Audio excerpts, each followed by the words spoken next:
Hi, good evening, everyone. Hope you're all doing well and hope I'm live streaming. I have just switched from Restream to StreamYard after many hiccups with Restream. And so tonight, I think that I am live on LinkedIn, Facebook, YouTube, and Instagram. And if you're on any of these platforms and you see me, come say hi.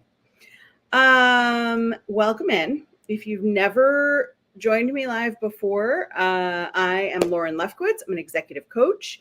I believe that fine is a trap, and fine is that thing that we do when we say it's fine, but really it's terrible. And we tend to do that during our careers. We get to some like middle point of our careers where we've got some of the things, we've got some of the titles and levels and money and things we've been going after, and it's just like not amazing. And we say it's fine, because if it's not fine, it's really not fine. So we want to feel okay. We want to self-soothe, and we say it's fine. I'm coming to you tonight from my couch. So welcome to my couch. If you've seen my background before, I've usually got different colored hexagons, but today ended up being the kind of day where I didn't quite make it off the couch. Everything that I did was from here. And right now my little dog is sleeping, snuggled up to me, and I just like couldn't bear to move from the couch to the desk and disturb her, because how could I? I just went away for a few days, and that was an upset for her, for having to stay with one of my best friends who is one of her best friends and not be next to me was very devastating for her. So we are making up for lost time, Puppy and I. And yes, her name is Puppy. And we're just hanging out on the couch, doing live the most casual way possible. So welcome in. I'm glad you're here. And like I said, if you're here, I'm logging in from LinkedIn, Facebook, YouTube, and Instagram, and for the first time in a long time on StreamYard. So fingers crossed that we're all here together. If you've never joined me for Mindset Shifts and the What Ifs, that is a weekly show where I spin a wheel of topics, and I choose a topic for myself at random to talk about that is related to leadership, to the things that spin around in our heads at work. And so let's get to that and see what our topic will be for tonight. Amazing. Here it comes. Okay, let's spin the wheel.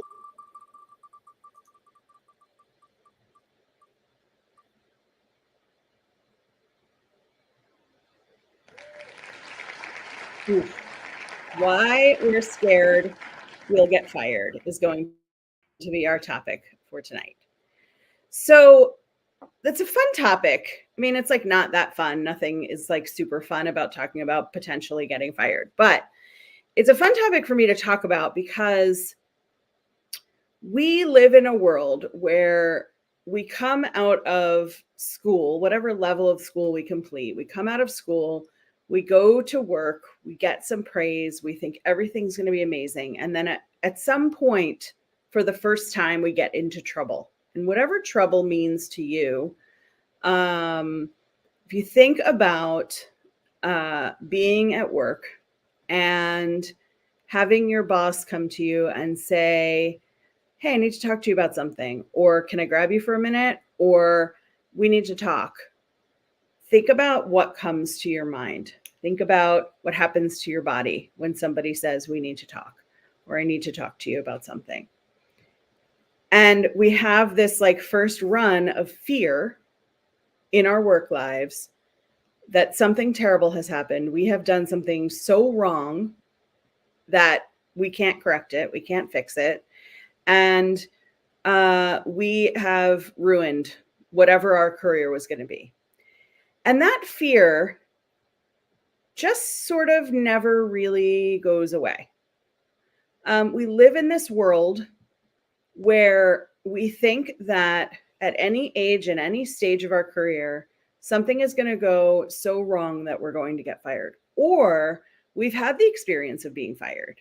And whether that is like straight up fired for having done something, whether that's fired for having been accused of something, whether it is fired in the sense that you were laid off or a job was eliminated, a lot of us have either been let go or have been adjacent to that. We've survived other people being let go. We have had to let somebody go. And so as our careers develop and as we earn more money, get more title, get more status, have more people reporting to us, the stakes feel higher for us to want to keep our jobs and need to keep our jobs, right? Like we build lifestyles around the money that we earn. We build dependence on the community that we build at work, the reputation that we build at work. And what happens is as we go deeper and deeper into our careers, and I usually see this like from like about 10 to 40 years of experience. So like once it starts, it just stays intense and it stays this sort of underlying fear for a lot of us, especially those of us who are people pleasers, those of us who are workaholics, and those of us, me included, who have anxiety. And I don't know if you know what it's like to have anxiety as like a sort of a generalized thing. But imagine that moment where your stomach drops because you realize you've done something wrong or you've missed a deadline or whatever. Imagine sort of living with that all the time, right? So if you have any of these qualities of people pleasing, of perfectionism, of seeking approval as an adult, which many of us do, that stomach drop feeling happens a lot. And so we do everything we can to keep our jobs, which means doubling down on the people pleasing, doubling down on the hand raising, doubling down on the making sure we've crossed all our T's, dotted all our I's, and just really have everything in order. And the stress and anxiety of that just keeps sort of spiraling. You just imagine yourself like on a hamster wheel of always chasing some satisfaction of having done it all correctly, right? So you add to that you've seen or experienced having been let go, and your like instinctive animal brain, your low key safety brain, I'm sorry, not low key, low level of intelligence, like instinctual keep it together brain is wants to keep you in survival, right? And survival mode, the where we sit in survival mode is in a state of don't let anything bad happen. So it's less look for the good things and more protect yourself from the bad things, right? So if you think about like sort of the elevated way we imagine that we could be is we go into work every day, we feel really good about what we do, we feel really good about who we serve and how we serve, and there's like not a worry in our mind that we're doing the best we can, we're going to be rewarded for our work, we're going to keep earning money, we're going to get promoted, we're going to be praised. All of that is going to happen. That's sort of the elevated how things are. The reality is that because of experience and fear and anxiety, so many of us live in a state of, I can't rock the boat, I can't make any waves because if I do, I will get fired. And where in our early careers, we think we will only get fired for egregious things, stealing, coming to work with a weapon, screaming at a customer, like all the things that are just like egregious and so obviously things that you aren't supposed to do. The higher we get up and the deeper we get into our careers, the more we worry about smaller things leading us to losing our jobs, because the more dependent we become on the income, on the status, the knowing the company, the familiarity of going to the same job every day, the less we feel like we can take risks and we can go in and manage however we see fit. And so when I start working with clients, and if you don't know me, my clients are typically more typically women. I work with all genders, but my clients are more typically women who are director level generally to CEO, who have hit their upper limit in comfort, right? And so they got to a job, a level, a money status, a career where they felt like they had made it to something. And then there's like a self-limiting behavior, self-limiting set of beliefs that we can't do some set of things that will take us to a next level. Either we're not talented enough, we're not strong enough leaders, we're not, we got lucky getting our jobs, or that if we rock the boat, we will get fired. And so, you know, when we're talking about tonight's topic, this worry that we will get fired, it comes from this perceived sudden fall from grace, that if we do things that are outside the lines of what we have adapted to and what we have trained people we do, that we're going to get fired. And with my clients, this shows up as boundaries or lack thereof. It's how it showed up with me when I was in my corporate life. And I'll give you an example. I had a client who came to work with me and like did not take a breath during the day. Everything was go, go, go, go, go, go, go. Reports were done early. She was on top of all of her people, not in a micromanaging way, because she was really good at trusting her people, but she was on top of their deadlines and making sure that they were supported, right? So coming in as people pleaser from a leadership perspective also can be anxiety producing and worry us. But she could not take a breath during the day. She would end her day exhausted because she was not setting any boundaries. And she, one of the things that she did every single week was a report that nobody needed. And I've had a few clients, reports seem to be like a big thing, like recurring reports at the executive or leadership level. And I had one client, just an aside, who completely stopped doing a report and nobody noticed because nobody was looking at it. But this particular client was doing this report and it was incredibly arduous and it had to be done by a certain time every week. And there was an automated part and then there was a manual like sorting and shuffling part. And because she had worked with the team that needed the report to get it this way, somehow like nobody else could do it right. And I said to her, what if you went to this team and said to this leadership, like the leader on that team, and said, I'm not sure if you know, but I'm producing this report for you every week.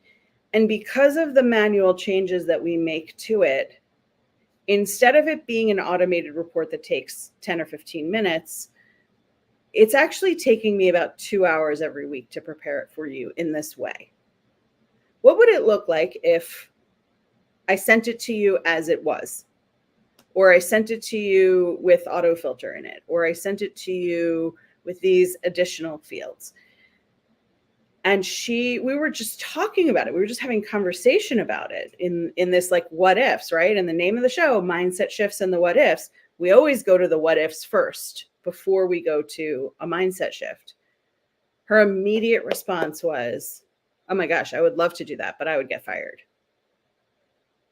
And I said, fired for what? And she said that she was afraid she would get fired for having offered to do the report this way and then being a complainer that it took too long to do. And we really talked through that fear because there's like this level, I think, of shame if things don't work out the way we think they're going to work out, if things that we thought we could do aren't actually convenient or helpful or feasible to continue. And a lot of us who are the chronic hand raisers, me included, who haven't practiced boundary setting, who haven't practiced going back and saying, I said yes, and now I want to say no. We develop this fear cycle of, if I set any boundaries, if I set any limits, if I tell them the way that I thought it was going to work isn't working for me, I will get fired. And we amp that up to a degree often that is so outrageous, right? Like when I was in my workaholic period, which sounds, when I say it period, it sounds like, oh, the few weeks that I was a workaholic. This was several years that I was a workaholic. When I was in my workaholic period, I was worried that if I said yes to anything, I owned it forever. I couldn't delegate it. I couldn't give it back. I couldn't tell people it was too much. I thought I would look lazy. I thought I would look incapable. And I thought at some point I'll say no to enough things, when I was saying no to zero things, by the way. But in my mind, the road to saying no to too many things was starting by saying no to one thing, that like I would get fired for laziness. And I want to tell you this, if you're watching this, if this is resonating with you, you're clearly a high achiever. You're clearly a people pleaser. Those are not insults. There are actually amazing qualities to being a people pleaser and to being a high achiever. Maybe not quite as much to being a workaholic, but without any boundaries in place, those are just detrimental to you. And there is this fear that if we change how we do the report, if we change how we talk about this particular team, if we change how we're managing something, there will be this grand level of disappointment around us and anger, and that we will end up being fired for doing it wrong, not doing it wrong, doing it the lazy way, trying to back out of it, trying to squirrel out of responsibility. And so one of the keys to combating this is to start small. Start with a conversation, start with an ask, start with a baby step towards doing less of something. Testing the waters. For the client who was doing the report that was taking 2 hours every single week, because she was trying to people please, because she was trying to do it exactly right, because she was trying to really please this client, internal client, she went to this manager who she was working with, who she was serving, and set up a time with them and sent an email and said, hey, can I set up 15 minutes to talk to you about the weekly whatever report? Sure, absolutely. Went to this person who she had a really good relationship with and said, I'm trying to streamline our reports, and there are a few reports that I do that have become manual because of what the team has asked for versus what the automations produce. Can I show you which parts of your weekly report are manual and see if what the automations produce will be enough? Leader said, sure. And she pointed out that this particular thing took her this amount of time, and this other column could come out in automation. It didn't do exactly what she did manually, but if she could do that, she would be able to send it first thing on Friday mornings or whatever day it was, and she wouldn't need to spend an extra X amount of time. And the manager's response was, sure. And we had talked about it before she did it and done all of the what ifs. And she decided that she was going to ask for the sort of lowest stakes piece first. And if the manager said, nope, I need that, she would back away and not press anymore.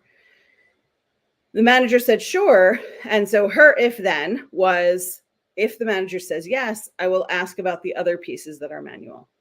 Well, it turns out that when this was originally set up and the manager said what they wanted, she had not shared what the capabilities of the system were. And the manager, it turned out, if he had known that it was taking her all of this extra time, would have said, just leave those parts out. And that's exactly what happened with each thing that she asked in that short 15-minute period. He was like, yeah, leave it out. Let's use this automated column. Let's leave that out. Can you just do a sort this way for me? Or can you add this one formula at the bottom? And it went from 2 hours of prep every week to 10 minutes of prep every week, pushing the button to download the report, adding in a small box where she put in a formula that she just copy pasted every week, and sending it on over. And she got the same thanks she had gotten before.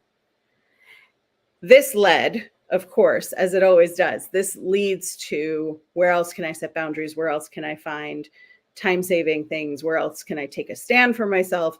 And this client is in a totally different place, working probably 20 hours fewer a week than she was when we started working together, because she got less afraid to talk in a collegial way about what she needed. She was always super powerful and empowered about talking about how she could serve her clients, her internal clients.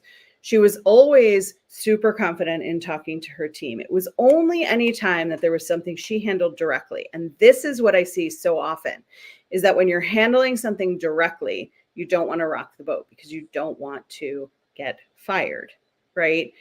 And fired actually isn't the big fear, right? We land in this place of getting fired, but we're not actually worried about getting fired. We're worried about getting in trouble, because we don't want to. We want to please people. We want to make other people happy.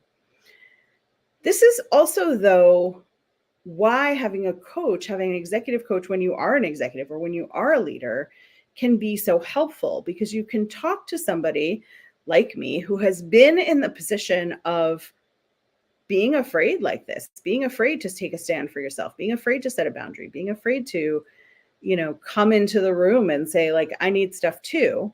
I don't only serve, I also need things. And we get to bounce that off of somebody who's had those kinds of experiences, who's had those kinds of feelings, who has told themselves, I can't do that, and hasn't asked themselves why. Why can't I?